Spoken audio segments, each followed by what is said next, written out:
او د ډسټرکټ ایڈمنسټریشن په نظر کې که چېرې دا د انصاف فیصله وي نو بیا به د عوام روډونو ته هم راوځي، بیا به سړکونو ته هم راوځي. ما ته د یو کس دا ثابته کیه که ډسټرکټ ایڈمنسټریشن وي او که سیاسي ګوندونو والا خلک وي او یا دا مالک وي، دې مونږ په یو پوینټ باندې کلیر کړي چې په دې سیکشن 4 لاندې چې کومه ځمکه د آدمجي پیپرمل دپاره اکوایر شوي وه نو هغه ځمکه نن په عادل ماډل ټاون کې بدلیږي او هغه دلته پلاټونه خرڅېږي دلته. نو خبره دا ده چې په دې کې قامي مفاد ما ته د یو کس په دې پوره نوښار کې ډسټرکټ ایڈمنسټریشن، حکومتي ادارې یا داسې پوهانو خلکو کې یا جرنلسټانو کې مونږ ته داسې یو کس پاسي ادې مونږ ته په دې اغراض و مقاصد وایي چې دا عادل ماډل ټاون په دې کې چې کم دی بدل شو نو آیا دې د قامي فایده څه ده؟ زما ملګرو نن چې کم په ایشو باندې مونږ ستاسو توجه غواړو او تاسو ته مو تکلیف درکړی دی دا د امانګړ خاورې سره نه بلکې دا د ضلع نوخار خاورې سره یو بنیادي تعلق لري. دا ایشو دا د آدمجي پیپرمل په 58 کې دا انډسټریل ایریا چې کومه ده دا اکوایرډ شوي وه د انډسټریز دپاره. د اکویزیشن مطلب په پښتو کې آسان دا دی چې کومه ځمکه هم د سیکشن 4 لاندې اکوایرډ شي نو چې کوم مقصد دپاره هغه ځمکې اکویزیشن او مختص شي هغه ځمکه نو هغه ځمکه به پکار دی چې هغه پرپز دپاره استعمالیږي، هغه مقصد دپاره استعمالیږي. دا ځمکه د سیکشن 4 لاندې د انډسټري پرپز دپاره د ایوب خان په دور کې اکوایرډ شوي وه ځکه چې اکویزیشن خو مالکان په خوښه نه کوي. اکویزیشن خو د خیر ښېګړې کار دپاره کیږي یا سرکار ته چې د څه ځمکې ضرورت شي. زموږ مشرانو د امانګړ مشرانو دا ځمکه چې کومه ده د سیکشن 4 لاندې ورکه د دې مقصد دپاره چې د دې علاقې کې خوشحالي راشي، د علاقې کې روزګار راشي او دلته کې د یو ښه مستقبل آغاز وشي. تاسو وایئ، تاسو د دې خبرې ګواه یئ چې کله دا د مشرانو دا فیصله د اکویزیشن ده دا بالکل صحیح و هغه وخت سره تاسو د 58 نه پس دا دور کتلې مونږ هم په ماشوموالي کې کتلې او د نوخار د میډیا دا ټیمونه د دوی ته هم پته وي او زمونږ دا ملګري چې کوم ناست دي دلته که ځوانان دي که هلکان دي د دې پیپرمل هغه اهمیت بلکې د دې ټول انډسټریل ایریا اهمیت که کالوني سره ټیکسټایل مل دی که فیروسنز دی که شمګي مل ده که ډي ډي ټي وه که پی وي سي ده دا ټول د دې علاقې د خلکو دپاره د روزګار دپاره د مشرانو په ارزان ریټونو باندې دا ځمکې ورکړي وي. د اکویزیشن بنیادي مطلب چې کله په قانون کې بیا هم دا موضوع شوي ده چې کله د هغه پرپس پکې نه صرف کیږي، مقصد پکې نه صرف کیږي، لکه د کارخانې دپاره ځمکه نه استعمالیږي نو بیا پکار ده چې د ټیبل ریټ په دغه باندې بیا هماغه ملکیت حقوق ملکیت چې کم دی مالکانو ته واپس ورکړی شي. دا ډیفاین ده، دا په سیکشن 4 کې ډیفاین ده. زما ملګرو دلته کې تاسو ته هم پته ده او ما ته هم پته ده دا غیر سیاسي محفل دی، په دې کې به موږ سیاسي پارټیانې نه ټارګټ کوو خو هغه ما ته هم پته ده او تاسو ته هم پته ده چې دا مل په کم مقصد سره او کومه طریقه باندې ورکړی شوی و معظم صاحب ته. معظم صاحب خو نه انډسټریالیسټ و، ټولو نه ضروري خبره خو دا ده چې ته دونه یو غټ پراجیکټ دا 200 کنالو ځمکې د امانګړ بنیاد سره ته چیړې او هغه ځمکه ته په سیکشن 4 کې ورکې نو تا ته بیا پکار دي ګورنمنټ ته چې د هغه سړي پوره سکروټني وکړي چې دایا دې سړي په دغه کې په ماضي کې داسې کارخانې چلولې دي د دې جوګه دی دا کارخانه دی چلولی شي او مکه کار وشو چې هغه انډسټریالیسټ نو او دا کارخانې د شروعات نه چې دا کارخانې څنګه دته حواله شوي ده نو د دې کارخانې ډاونفال شروع شوی دی. دا مزدوران چې کوم دي بېدره شوي دي، د هغوی حقوق غصب کړی شوي دي، د هغوی تنخواګانې پاتې دي. زما رونو په دې خبره باندې ځان پوه کوي. نن چې امانګړ ته او زمونږ دی ولس ته بلکې امانګړ ته نه په دې باندې ټول نوښار آبادو 4,000 کسانو به په دې پیپرمل کې کار کولو د پاسه 3,000 کسانو به په کالوني سره ټیکسټایل مل کې کار کولو دغه رنګ شمګي مل کې به کار کولو هغه ټول ډاون سایز شو څه بندې شوې څه ډاون سایز شو خلک په مخ کې ځي ترقي کوي مونږ په رستو ځو هغې کارخانو سره تاسو ګورئ چې زمونږ په امانګړ باندې بلکې پوره په ضلع نوښار باندې څونه اثراتو شو هغه لیبر چې لاړو ټول بېروزګاره شو زمونږ چې څونه ټیکس ریونیو به د دې کارخانو نه جنریټ کېدو په هغې باندې به زمونږ ټي ایم ای سره دونه فنډ چې تاسو ته یاد دي چې دا سټریټ لایټې به ټولې د خټ کلي نه راوالې تر امانګړ د لاست انډه پورې به دلته سټریټ لایټ بلې وې تا ته د بلدې دپاره د ټیکټرو کمی نو تا ته د نوکرانو کمی نو د صفایي کمی نو په دې ریونیو کې به تاسو ته سپورټ فنډ شو کېدو ما خپله راغشتی دی هر کال به والیبال کېدو موږ به د کمیټۍ نه فنډ اخیستو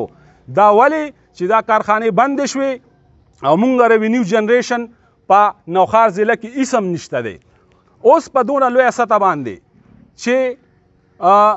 ټاپ لیډرشپ کې هم زموږ د نوښار لیډرشپ دلته کې دی او هغه ټاپ لیډرشپ او د ډسټرکټ ایډمنسټریشن په نظر کې که چېرې دا د انصاف فیصله وي نو بیا به د عوام روډونو ته هم راوځي بیا به سړکونو ته هم راوځي ما ته خو دې یو کس ووایي ما ته د یو کس دا ثابته کړي که ډسټرکټ ایډمنسټریشن وي او که سیاسي ګوندونو والا خلک وي او یا دا مالک وي دی د مونږ په یو پوینټ باندې کلیر کړي چې په دې د دې سیکشن 4 لاندې چې کومه ځمکه د آدمجي پیپرمل دپاره اکوایر شوي وه نو هغه ځمکه نن په عادل ماډل ټاون کې بدلیږي او هغه دلته پلاټونه خرڅېږي دلته نو خبره دا ده چې په دې کې قامي مفاد ما ته د یو کس په دې پوره نوښار کې ډسټرکټ ایډمنسټریشن حکومتي ادارې یا داسې پوهانو خلکو کې یا جرنلسټانو کې مونږ ته داسې یو کس پاسي ادې مونږ ته په دې اغراض و مقاصد وایي چې دا عادل ماډل ټاون په دې کې چې کوم دی بدل شو نو آیا د قامي فایده څه ده د دې علاقې ته فایده څه ده د دې امانګړ ته فایده څه ده د دې نوښار ته څه فایده ده دا ټول جعلسازي ده د کله نه چې د عادل ماډل ټاون شروع کړی دی او د آدمجي مل دا غشتی دی د هغې نه والې تر اوسه پورې دا د کیسونو یو برمار دی په ده باندې ځکه چې دا ټول ایلیګل اکټیویټي روانه ده بله خبره دا ده چې په دې کې څونه پیسو جنریشن شوی دی نو زما دا شک دی ځکه چې ما ته خپله دې معلومات نشته چې دا پیسې چېرته ځي زه سرکار ته او دې ډسټرکټ ایډمنسټریشن ته وایم چې د دغه پیسو معلومات دې موشي زر تر زره دغه پیسې خلکو ته واپس کړی شي ځکه چې دا منصوبه چې کومه ده دا غیر آئیني ده او دا ایلیګل ده سیکشن 4 هېڅ چېرې هم نشي ماتېدی او که څوک یې ماتوي نو هغه به د دې اغراض و مقاصد ښیي چې بهی دې نه کام ته څه نقصان و دې ځمکې نه او اوس د دې پلاټونو په وجه دې کام ته څه فایده کیږي زما وروڼو زمونږ د امانګړ بنیادي مسلې چې دی بیا دا مل چلی مونږ ورسره یو که آدمجي پیپرمل دی چلی زما وروڼو نو بیا زمونږ ټول ګوندونه که سیاسي دي او که غیر سیاسي ګوندونه دي او که ملګرتیا ده مونږ به په یو اواز باندې اوچت یو او د سره به په دې مل چلولو کې مونږ مرستیال یو مونږ به ورسره پخه ملګرتیا کوو چې دا مل چالو شي او که چېرې دا مل دی نه چالو کوي نو بیا د امانګړ ډېرې مسلې دي بیا پې مونږ خپلې مسلې ولې نه حل کوو زموږ امانګړ کې مقبره ختمه ده زموږ امانګړ کې په ډېرو کې جنازګاه باندې چت نشي اچولی ځکه په سیکشن 4 لګېدلی زموږ خو ټول کلی په سیکشن 4 کې لاړو که شمال دی او که جنوب دی او که مشرق دی ټول په سیکشن 4 کې تللی دی دې خوا ګورئ شاته لیبر کالوني پرته ده دا هم سیکشن 4 کې تللي ده که مشرق ته وګورئ انډسټریل ایریا دا هم ټول په سیکشن 4 کې تللي ده که مخ په چراټ وګورئ نو دا ځمکه زموږ ټول سیکشن 4 کې تللي ده او مونږ دلته په یو وړوکي کلي باندې محصور پراته یو چې زموږ د پراجیکټس دپاره کومې ځمکې پراتې یو خو موږ اخیستې شوي تاسو نه تپوس کوم نن دا ګورنمنټ هر یو ګورنمنټ سکول جوړول غواړي، دلته د جینکو سکول نشته. ځمکه شته چې جوړې کړي، دا دونه ګرانه منصوبه نه ده چې مونږ وایي دا شته حکومت به ونه کړي. دا حکومت هم کولی شي، مخکې هم کولی شو او دې نه پس به هم کولی شي. د سکول منصوبه باندې د چا اعتراض هم نشته، خو وجه څه ده؟ مونږ سره د سکول دپاره ځمکه نشته، د جینکو سکول دلته نشته. په امانګړ مقامي ښار کې د هلکانو های سکول هم نشته. فیروسنس که دی هغه د امانګړ په بل سر باندې دی، په اشورآباد کې دی. زموږ جینکۍ میاندې خویندې دلته نه ځي او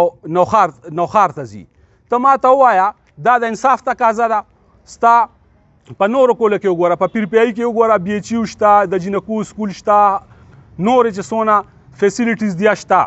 زموږ د امانګړ 32,000 ووټ دی. په دې کې د جینکو های سکول نشته، په دې کې کالج نشته، په دې کې بیسک هیلث یونټ نشته، په دې کې ډاکخانه نشته، په دې کې بینک نشته. په دې کې ډاکخانه وه، ډاکخانه دلته نه لاړه. په دې کې بینک و، بینک دلته نه لاړو. په دې کې کارخانې وې، کارخانې دلته نه لاړې. زما وروڼو مونږ چې دا ایشو راوچته کړې ده، دا مونږ بغیر لالچه راوچته کړې ده چې څوک هم په دې کې د امانګړ خاورې سره وفا لري او د نوخار خاورې سره وفا لري، نو دا ایشو چې دا به صرف د امانګړ ایشو نه ګڼو، دې کې به مونږ ټول موبیلایز کوو. که د نوخار د کلي کلي بچو ته مشرانو ته به ځان رسو،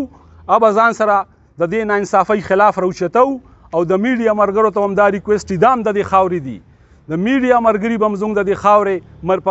په سیال باندې مونږ سره ملګرتیا کوي انشاءالله. او دا چې کوم غیر آئیني کار شوی دی، مونږ مقبرې، زمونږ جنازګاه، زمونږ پلی ګراونډ، زمونږ اسم نشته دی. دلته چې کوم دی د په 15 لک او 4 لک روپۍ دلته مرله شروع کړي ده. نو ولې دا چې کوم مالکان دي، بیا خو د انصاف تقاضا دا ده چې بیا د اډمنسټریشن دی ته په حواله کړي او دی به خرڅه کړي. خو بل دته یو ایشو ته د ستاسو دا یو نظر پې غواړم. بله غټه ایشو دا ده چې زه خو دا ریان یم چې کله د انډسټریل سیکټر بند شو، دا څوک دي، دا کم سیاسي ګوندونه دي او دا کم دا اډمنسټریشن دی، ډسټرکټ اډمنسټریشن دی چې په یو متنازع ځای کې او ایلیګل ځای کې ته ډسټرکټ اډمنسټریشن افیس یې کولاوې. ستا پټورخانې هغې کې ځي، هغه سړی ته اوبلایج کې هغه ته رینټونه ورکې. ستا د USR فنډ دلته راځي، هلته ګودامونه جوړېږي. ستا UAT یونیورسټي دلته په ایکوایرډ ځمکه کې د کارخانې په ځمکه کې دلته UAT یونیورسټي ته په رینټ باندې الې. د دې نه مخکې رزمک کریډ کالج، دا د جدړو ښار دی، دا د جدړو کلی دی. ظالمانو تاسو به کله راویښېږئ؟ تاسو ما ته ووایئ ستاسو بچي به دا تقاضا نه کوي چې ستاسو سبا بچي تاسو مړه شئ، ستاسو بچي به کوم ځای ښخئ؟ په دې سړک کې به موږ ښخئ، په دې سړک کې به مو ورمنډي. زموږ سره دونه وسیع و عریض علاقې او په هغې باندې موږ ته مقید یو، هغې ته موږ نشو تللی. هغې کې یو لابي ده چې کوم فنډ یې کوي د پاټیانو، چې کومې پیسې دلته ایلیګل پیسې ځي بار ته. د نیب کیسې بل ورځ زه ناست وم، نیب دلته کې یو چټۍ رالیږلې ده، د نیب کیسونه دلته دي وروره، ایمانن درته وایم. د انکم ټکس کیسونه دلته په دې مل باندې دي. خو دلته څه دی؟ دلته غاصبیت دی.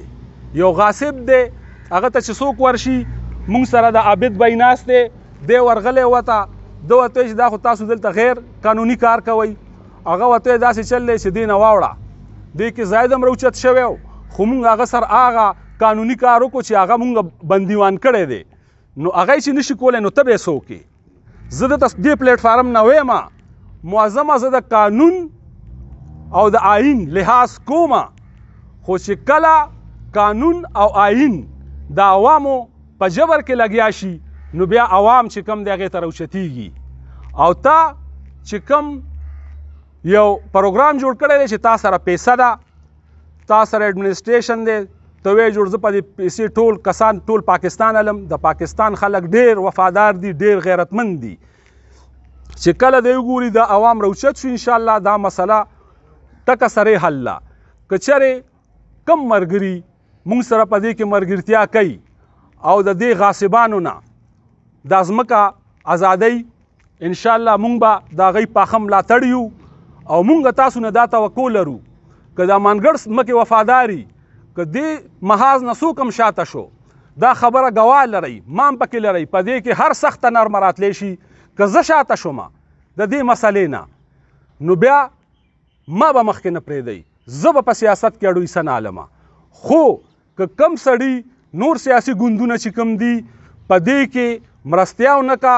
په دې کې مونږ سره ونه درېدل، نو بیا پوه شئ چې دا د شلتالو والا یاران دي، شلتالوی په بډه والې دا سیاست او خدمت نه کوي. هغه سړی به تاسو ما سره په جمع باندې بیا هغه سړی به موږ سیاست ته نه پرېږدو. هغه ته به وایي وروره چې تا د امانګړ کله بنیادي حقوقو مسلې وي په هغې کې ته راپا نسېدې، نو اوس تا هېڅ حق نه جوړېږي چې ته وایې زه د امانګړ د ځمکې خدمت کوم. د امانګړ د ځمکې غټ خدمت خو دا و چې دا 800 کناله باندې غاصبان پراته دي، دا ازاده کړو. نو په هغې کې ته موږ سره راپا نسېدې، او اوس ته د دې ولس د نالۍ او د کوڅې او د ډیران سیاست کې بنیادي مسله خو دا ده، ډیران خو نه دی، کوڅه خو نه ده، نالۍ خو نه ده، زموږ بنیادي مسله خو دا ده. په دې کې زموږ د سکولونو مسله حل کېږي، په دې کې زموږ د کالجونو مسله حل کېږي، په دې کې زموږ د پلی ګراوند مسله حل کېږي، په دې کې زموږ د مقبرې مسله حل کېږي، په دې کې زموږ د جنازګاه مسله حل کېږي. اوس د هر څه ستاسو په لاس کې دي. ملګرو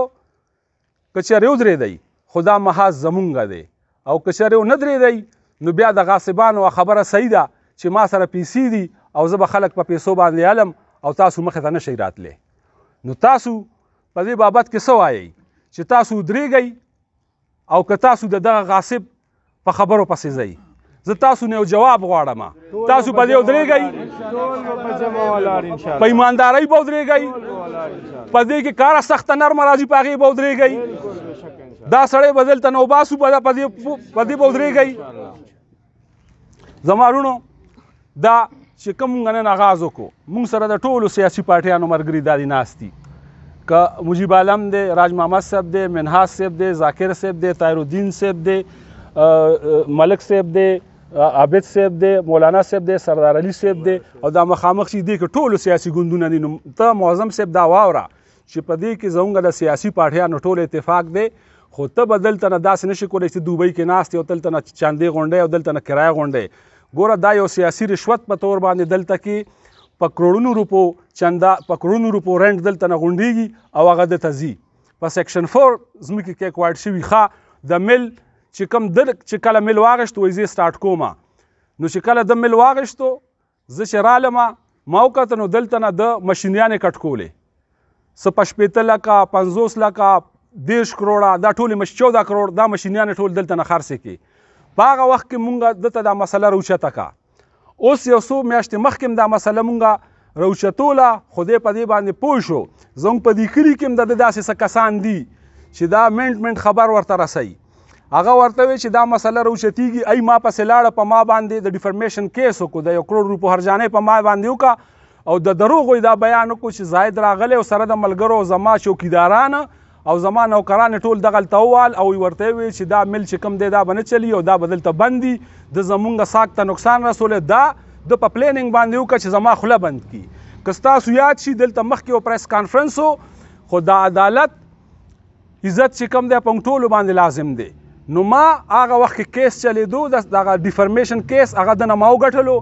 بیا هغه اپیل ته لاړو، اپیل کې باونډ شو. دا یو مداري دی چې په چا باندې پوه شي هغه شی د چالو کو. خو اوس به دلته مونږ دیوال جوړېږو انشاءالله، او ستاسو په ملګرتیا باندې به انشاءالله ټول راپاسو. اوس دا د هغې د باران یو ډومبۍ قطره وه چې کوم نن دلته کې ستاسو په ملګرتیا سره په تاسو باندې وورېده. د دې باران د دې ډومبۍ قطرې نه پس به انشاءالله مونږ اوس داسې کوو چې مونږ به مالت په مالت باندې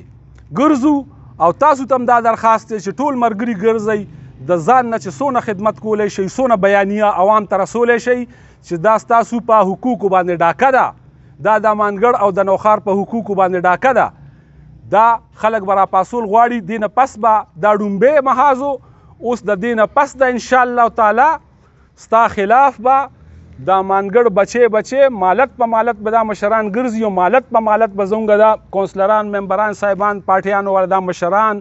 دا مذهبي رهنماګان، دا ټول به راپاسي او په مالتونو کې به میټینګ کوو. زمونږ دې نه پس اوس چې کوم دی دې دپاره به اوس مونږ نن یو کمیټي جوړو، نن یا سبا به دې دپاره مونږ یو کمیټي جوړو مضبوطه توګه باندې، چې هغه کمیټي به فردر پروسیډینګ کوي، اب عوامو کې عوامو او دغه کمیټۍ رابطه به وي چې هغه منځ کې ډسکنیکشن نه راځي. بله خبره دا ده چې دې دپاره به موږ داسې چل کوو چې دغه د ھائکورٹ کې به موږ د دې خلاف کیس کوو. ھائکورٹ خلاف کیس کې به انشاءالله ټول ملګري به موږ په جمع باندې ځو. 2-3 پیشیانو ته موږ بالکل لا ټول کلی په جمع باندې بوځو او موږ هغې کې به هایر چې کوم دی وایي د پیسو په زور باندې دی سړی یاروي چې ما سره ډېرې پیسې دا ټول هر څه ظالمه. عدالتونه د خدای بنده ته خو د خلکو ته دا شوکې چې د عدالتونه ظالمه. نو د پاکستان عدالتونه خو په انصاف باندې ولاړ دي خو چې تی ډیسیو کې لکه چې څنګه یې په سیلاب کې ډیسیو کړي هغه فیصله ما سره اوس هم پرته ده. وقار سیټ د خلاف یو فیصله کړې ده په هغه فیصله کې ویلي دي ما سره پرته ده چې بهی کله د انتقال خبره راله میوټیشن نو انتقال دپاره د یک ساله ریپورټ چې کوم دی هغه دا د اډمنسټریشن سره ملاو چې سیلاب وړلی دی.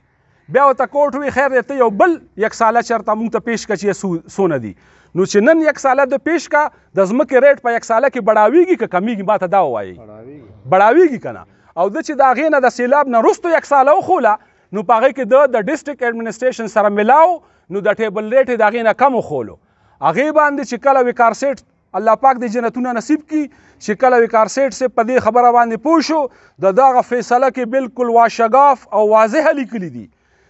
او دا یې ورته لیکلي we are going to declare you a fraudulent.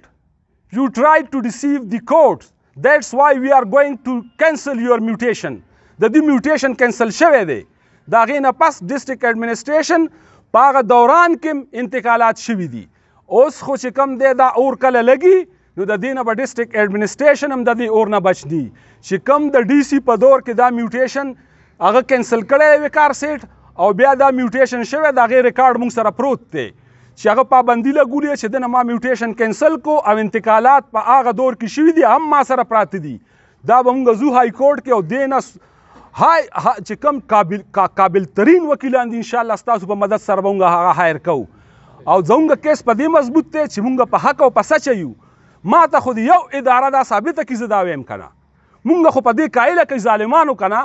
چې دا ځمکه تاسو دې ته ورکوئ دا تاسو دې ته په رشوت کې ورکوئ که دا بندربانډ دی تاسو یې په خپلو کې تقسیموئ یا د دې خبرې څه کامي مفاد دی څه کامي مفاد دی دونه مفاد شته دی چې ته د انډسټري ځمکه په پلاټونو کې خرڅې نو دې ته کام ته څه مفاد دی. بنیادي خبره دا ده. موږ د عدالت هم پوه کړي موږ د اډمنسټریشن هم پوه کړي چې په دې کامي مفاد دی موږ خو بیا دې نه شاته شو. او دا صرف دته پیغام نه دی دا دې پسې کالونه سره ټیکسټایل ملک هم دا لانجې روانې دي. که چېرې تاسو متحد شوئ دا انشاءالله دا ځمکه مو واخیسته دې پسې د کالوني سره ټیکسټایل مل نمبر دی. زما ټولو سیاسي ګوندونو ته دا درخواست دی چې دا خبره مو ټوله مونږ به ورته وکړو دا درخواست وکړو او تاسو هم دا چې دلته کم سیاسي ګوندونه ناست دي چې تاسو دا خبره زموږ دا فریاد دا د مشرانو ته ورسوئ ستاسو خپلو مشرانو ته ورسوئ چې په دې پلیټ فارم کې موږ سره دا سیاسي ګوندونه هم ملګرتیا وکړي ځکه چې دا مسله د دیم ده د نوخار اواز دیم اوچتوي په دې نوخار دیم سیاست کوي نو بیا پکار دی چې موږ یو موټی شو. موږ ته په دې هېڅ پروا نشته چې ستون اګریشن سره موږ دا مسله راوچتو زما لارې هر چا ته کولاو دي یو بل سیاسي ګوند راپاسي خو غیر سیاسي طریقې سره دا اواز که زمان هغه بهتر اوچتولی شي او که زمان یې په ښه طریقه اوچتولی شي زه به ورسره دیوال پرنګ انشاءالله ولاړ یم رامخکې دي شي. موږ د چا لارې نه بندو دا د خدمت لاره ده او په دې خدمت کې چې چا حصه واخیسته انشاءالله نو هغه زمونږ دړه سر دی. الله پاک د ستاسو حامی او ناصر وګرځي. الله پاک د تاسو ته اتفاق او اتحاد نصیب کړي او الله پاک د دې غاصبانو خلاف مونږ یو موټی کړي. زه بیا اخر کې د دې ټولو عالمانو صاحبانو د کلي زما غیرتمندو پښتنو او ما سره په سټیج د ټولو سیاسي ګوندونو ملګرو او خصوصا زما د میډیا ملګرو زه ستاسو بیا یو ځلې شکریه ادا کوم او انشاءالله دا جنګ اوس شروع شو او تاسو نه توقع ده چې انشاءالله زموږ دا څیزونه به تاسو مکمل طور سره هایلایټ کوئ. دا کامي خدمت دی نو په دې کامي خدمت کې به انشاءالله موږ سره تاسو ملاتړ ولاړ تاسو نه مو دا امید دی. ستاسو ډیره ډیره مننه.